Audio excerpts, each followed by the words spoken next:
बिस्मिल्लाहिर्रहमानिर्रहीम। अस्सलाम वालेकुम स्टूडेंट्स। बेटा आज के लेक्चर में हमने एक्स स्टडीज़ ऑफ बेंजीन को देखना है और इसके अलावा ऑब्जेक्शंस जो हैं कि एक्यूल्स फार्मूला ऑफ बेंजीन उसको देखना है। अच्छा, सबसे पहले हम जो है एक्सरे एनालिसिस से जो हमारे पास रिज़ल्ट आते हैं बेंजीन के उनको देख लेते हैं। बेटा आपको ये मालूम होना चाहिए कि एक्सरे स्टडीज़ जो होती हैं वो क्या होती हैं। एक्सरे स्टडीज़ या एक्सरे एनालिसिस बेटा केमिस्ट्री में आपके पास कैरेक्टराइजेशन टेक्निक्स हैं, यानी कि ये हमारे पास ऐसी टेक्निक्स होती हैं जिनके ज़रिए से हमें ये पता चल सकता है कि किसी भी मॉलिक्यूल का स्ट्रक्चर क्या है या उसकी ज्योमेट्री क्या है या उसका बॉन्ड लेंथ क्या है या बॉन्ड एंगल, ये वो इस तरह की चीज़ें जो हैं वो हम डिटर्मिन कर सकते हैं एक्सरे स्टडीज़ से या एक्सरे एनालिसिस से, या आप एक्सरे कैरेक्टराइजेशन कह सकते हैं। नॉर्मली एक्सरे कैरेक्टराइजेशन आपके पास XRD होती है, एक्सरे डायफ्रैक्शन, जो कि क्रिस्टल को करेक्टराइज करने के लिए यूज़ होती है। इसके अलावा XRF होती है जो एक्सरे फ्लोरेसेंस है, जो कि आपके पास दूसरे सब्सटेंसेस को स्टडी करने के लिए यूज़ होती है। इसके अलावा भी एक्सरे एनालिसिस काफ़ी तरह की हो सकती है। बेटा आपके सिलेबस में एक्सरे एनालिसिस का जो प्रोसीजर है या जो मैकेनिज़्म है या इनकी एक्सप्लेनेशन है वो इंक्लूडेड नहीं है। सिर्फ़ और सिर्फ जो रिज़ल्ट्स हैं बेंजीन के केस में वो गिवन है, तो आपने भी सिर्फ़ और सिर्फ जो रिज़ल्ट्स आते हैं एक्सरे एनालिसिस करने के बाद बेंजीन की, उनको माइंड में रखना है। बाकी सारा कुछ क्योंकि आपके सिलेबस में इंक्लूडेड नहीं है तो खाम में उसमें फ़िलहाल के लिए अपना काम कम्प्लेक्स करने की ज़रूरत नहीं है आपको। लेकिन सिर्फ मैंने आपको बताया इसलिए ताकि आपको बिल्कुल ऐसे हवा में ना हो, सब कुछ आपको मालूम ही ना हो कि क्या हो रहा है। तो ये इसलिए मैंने आपको बताया कि जो एक्सरे एनालिसिस है ये हमारे पास कैरेक्टराइजेशन टेक्निक्स होती हैं जिनमें हम एक्सरेज़ को यूज़ करते हैं डिफरेंट मैकेनिज़म्स के ज़रिए और अपने जो मॉलिक्यूल है, अपना जो केमिकल कंपाउंड है उसकी एनालिसिस के लिए। बहरहाल आपकी सिलेबस में सिर्फ ये गिवन है कि जब हमने एनालिसिस कर ली हुई है तो उसके बाद जो बेंजीन की कुछ प्रॉपर्टीज़ जो हमने डिस्कवर की हैं एक्सरे एनालिसिस से वो क्या है। बेटा आपकी बुक में इनमें से सिर्फ 3 जो मेजर पॉइंट्स है वो गिवन है। वो ये कि आपके पास जो बेंजीन के अंदर कार्बन कार्बन का जो बॉन्ड एंगल है वो है 120। इसके अलावा कार्बन कार्बन की जो बॉन्ड लेंथ है वो है आपके पास 1.397 एंगस्ट्रम, और कार्बन और हाइड्रोजन की जो बॉन्ड लेंथ है वो आपके पास है 1.09। बेटा इसको आप ऑब्जेक्टिव के पॉइंट ऑफ व्यू से अपने माइंड में रखिएगा, आपके काम आएगा। मेरा ख्याल है आपको मालूम होगा कि एंगस्ट्रम क्या होता है। ये आपके पास होता है 10⁻⁻10 मीटर्स। और इसके अलावा अगर आप इसमें से मज़ीद कुछ करना चाहें तो वो ये है, जो कि अगर आपको करना चाहिए, आना चाहिए आपको, मेरा ख्याल है वो ये कि आपको ये बॉन्ड लेंथ जो है आपको एंगस्ट्रम में दी गई हुई है तो आप इनको नैनोमीटर्स में कन्वर्ट कर सकते हो। बल्कि आप ये काम करें कि अभी असाइनमेंट के तौर पे ये जितनी दोनों वैल्यूज़ दी हुई हैं कार्बन कार्बन बॉन्ड लेंथ की और कार्बन हाइड्रोजन बॉन्ड लेंथ की, इनको मुझे नैनोमीटर्स में कन्वर्ट करके बताइए कि वैल्यू क्या आती है। अक्सर आपके पास ऑब्जेक्टिव में यही आपसे पूछा जाता है, लेकिन सिर्फ यूनिट चेंज कर देते हैं तो आप बच्चे कन्फ्यूज़ हो जाते हैं। तो बेहतर यही है कि साथ के साथ ही प्रैक्टिस कर ली जाए। तो आपने मुझे इनको कन्वर्ट करके बताना है कि जो बॉन्ड लेंथ यहाँ पे 10⁻10 मीटर्स में दी गई हैं ये नैनोमीटर्स में कितनी होंगी। ठीक है, चलिए जी।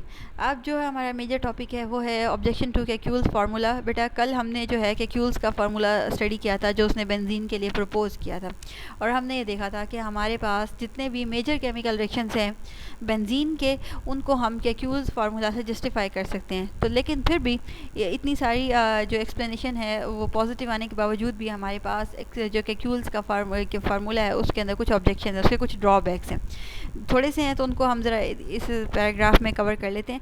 बेटा सबसे पहले तो ये कि अगर आपने गौर किया कल जो हमने बेंजीन का ये वाला स्ट्रक्चर स्टडी किया था जो कैक्यूल ने प्रपोज़ किया था, इसके अंदर अगर आपको नज़र आ रहा हो तो 3 डबल बॉन्ड है, यानी कि हाईली अनसेचुरेटेड है। फिर भी मैंने आपसे कहा था कि जब हम इसको पोटाशियम परमैंगनेट के साथ रिएक्ट करवाते हैं तो बेंजीन जो है वो आपके पास ऑक्सीडाइज नहीं होती।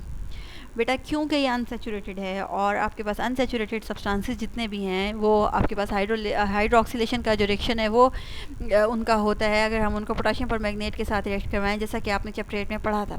तो बेंजीन के साथ भी ऐसा ही होना चाहिए था, लेकिन बेंजीन जो है आपके पास हाइड्रोक्सिलेशन उसमें नहीं होती, पोटाशियम परमैंगनेट से उसकी ऑक्सीडेशन जो है वो अकर ही नहीं होती। तो ये उसकी एक जो पॉइंट है जो कि कैक्यूल का जो स्ट्रक्चर है वो एक्सप्लेन नहीं कर सकता कि जी हालांकि बेंजीन अनसेचुरेटेड है लेकिन फिर भी वो जो उसका बिहेवियर है वो सिमिलर है टू दिस सेचुरेटेड सब्सटेंसेस।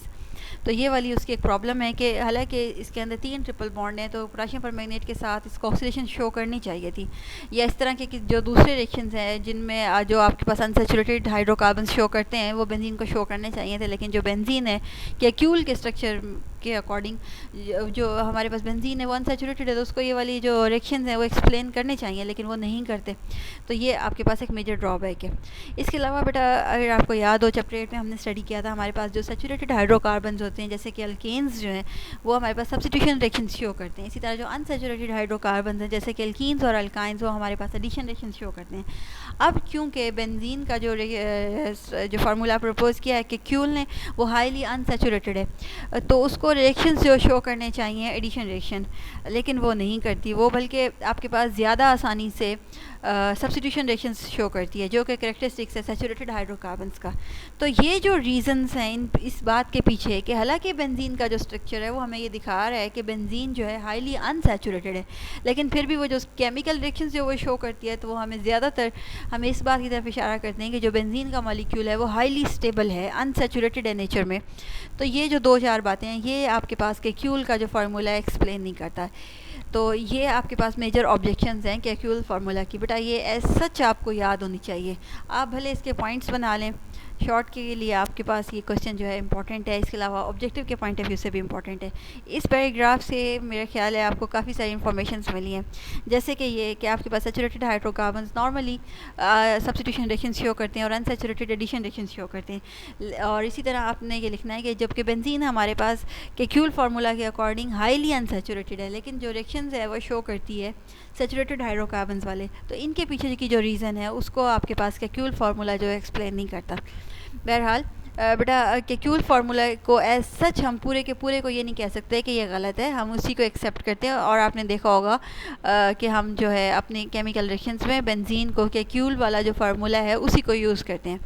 जो आज हमने बातें की हैं कि ये जी फ़लाँ रिएक्शन को एक्सप्लेन नहीं करती और फ़लाँ सैचुरेटेड बिहेवियर शो करती है, तो ये वो इनको आपके पास मॉडर्न कॉन्सेप्ट्स जो हैं बेंजीन के स्ट्रक्चर के वो एक्सप्लेन करते हैं। आप कह सकते हैं कि जो मॉडर्न कॉन्सेप्ट्स हैं ये जो आपके पास है एडवांस जो है एक्सप्लेनेशन है कैक्यूल फार्मूला की, और यानी कि हम उसको बेहतर करके न्यू थ्योरी के अकॉर्डिंग जो है उसको अपग्रेड करके उसकी एक्सप्लेनेशन करते हैं। तो इंशाल्लाह इसको हम कल देखेंगे कि हमारे पास जो मॉडर्न कॉन्सेप्ट्स हैं वो कैसे बेंजीन के सारे बिहेवियर को एक्सप्लेन करते हैं। तो मेरा ख्याल है आज का टॉपिक इंतहाई सिंपल था और इसमें ज़्यादातर कोई इतनी एज सच कोई इंपॉर्टेंट कॉन्सेप्ट्स भी नहीं थे, क्योंकि हमने पहले ये सारी बातें कवर की हुई थी साथ के साथ। बहरहाल अगर आपको फिर भी बेटा कुछ समझ नहीं आया हुआ या मैंने कुछ स्किप कर दिया हुआ है तो डेफ़िनेटली आप मुझसे पूछ सकते हैं। Thank you so much. अल्लाह हाफ़िज़।